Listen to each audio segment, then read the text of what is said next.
Meus amigos, uma palavra bonita está na Escritura Sagrada, é João capítulo 5, o versículo é o 26, Jesus falando: porque como o Pai tem a vida em si mesmo, assim deu também ao Filho ter a vida em si mesmo.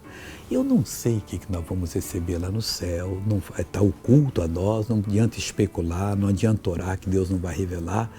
Mas Jesus foi obediente, e como ele foi obediente e mostrou-se homem perfeito, o Pai deu a ele o poder de ter a vida em si mesmo.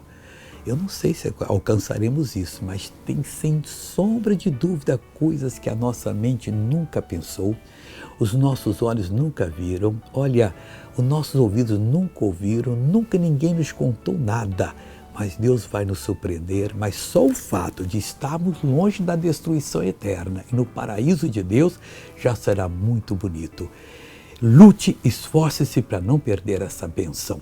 Veja essa pessoa que foi abençoada. O que houve, irmã? Tinha muita dor nas pernas e na sola dos pés. Até quando caminhava, doía. Mas agora, graças a Deus, passou. Há quanto tempo doía? Também estava doendo o estômago. Há quanto tempo? Já estou assim há mais ou menos 11 meses. Mas E agora está livre? Glória a Deus! Sim. Vamos orar agora. Querido Deus, eu estou orando por todos que estão me assistindo agora, me ouvindo. Pai, esse povo é meu povo. Eu não queria que nenhum se perdesse. Ajuda essa pessoa a, ó Deus, crescer na fé, a assumir o lugar em Cristo e vencer qualquer batalha. Eu paraliso toda a obra do inimigo nessa vida e digo fora, em nome de Jesus.